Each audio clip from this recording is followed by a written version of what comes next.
नमस्कार दोस्तों, quick current affairs में आप लोगों का स्वागत है। उम्मीद है आप लोग बहुत अच्छे होंगे। केरल का नाम केरलम कर दिया गया है। केंद्रीय कैबिनेट ने एक प्रस्ताव को मंजूरी दे दी है जो संबंधित है केरल के नाम परिवर्तन को लेकर। केरल अब जाना जाएगा केरलम के नाम से, जो कि वहाँ की स्थानीय भाषा और संस्कृति को बढ़ावा देने में एक बहुत बड़ा कदम माना जाएगा। भारत के संविधान के आर्टिकल 3 के अंतर्गत ये संसद की शक्ति है, वे किसी के नाम, किसी राज्य के नाम, सीमा और नवीन राज्य का परिवर्तन या दो राज्यों को मिला भी सकती है। अनुच्छेद 2 के अंतर्गत संसद को ही शक्ति दी गई है कि किसी बाहरी क्षेत्र को भारत में विलय यहाँ पे कर सकती है। जूट एमएसपी चर्चा में है, क्यों? क्योंकि केंद्र सरकार ने जूट की एमएसपी को 275 रुपये बढ़ा दिया है, जिसके कारण अब एमएसपी 5925 क्विंटल हो गया है। जूट एक कुंटल अब 59-25 रुपये में यहाँ पे मिलेगा, तो जूट के किसानों को काफ़ी फायदा इसके अंतर्गत होगा।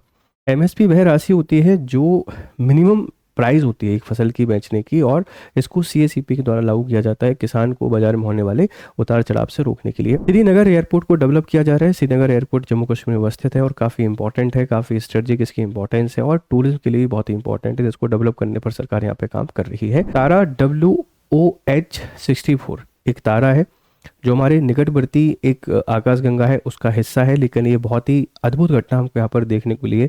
ये पीले कलर का हमको दिखाई दे रहा है, जो कि तारे की समाप्त होने की अवस्था की पहले की एक रेयर घटना होती है। तो ये तारा पूछा जा सकता है कहाँ पे अवस्थित है। सूर्य से भी बहुत बड़ा ज़्यादा है, सूर्य से भी काफ़ी बड़ा तारा है, लेकिन समाप्त हो रहा है। तो एक इंपॉर्टेंट इवेंट आपको देखने को मिल जाएगा। जिम कॉर्बेट में एक दुर्लभ उल्लू मिला है। एक ऐसा उल्लू जो शिकारी है, बहुत विशालकाय है और अपनी खतरनाक आवाज़ों के लिए जाना जाता है। जंगलों में अक्सर आपको आवाज़ों ने परेशान किया होगा।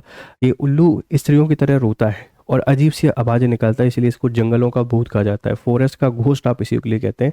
तो जिम कॉर्बेट नेशनल पार्क चर्चा में आया है, जो भारत का पहला नेशनल पार्क है जहां से प्रोजेक्ट टाइगर की शुरुआत की गई है और उत्तराखंड में अवस्थित है। आप इनको याद रखेंगे। अंतर्राष्ट्रीय सुरक्षा एवं परमाणु हथियार को लेकर एक इंपॉर्टेंट अपडेट आई है। अमेरिका ने दावा किया है कि जो चाइना के द्वारा पिछले 6 सालों में ढेर सारे न्यूक्लियर टेस्ट यहाँ पे कर लिए हैं और लगभग 600 के आसपास हैं, और आगे आने वाले में ये 1000 से प्लस हो जाएंगे, जो कि भारत के लिए थोड़े से खतरे की घंटी हमको दिखाई देती है। संविधान के किस अनुच्छेद के तहत किसी राज्य के नाम या सीमा में बदलने की शक्ति संसद के पास है? अनुच्छेद 3 के अंतर्गत। उल्लू हमको देखने को मिला है, जिसको आप लोग बेलीड ईगल उल्लू के नाम से जान रहे हैं। ये कहाँ पे हमको मिला है? ये जिम कॉर्बेट नेशनल पार्क में, और आप इसको जंगल के भूत के नाम से जानते हैं। Thank you very much.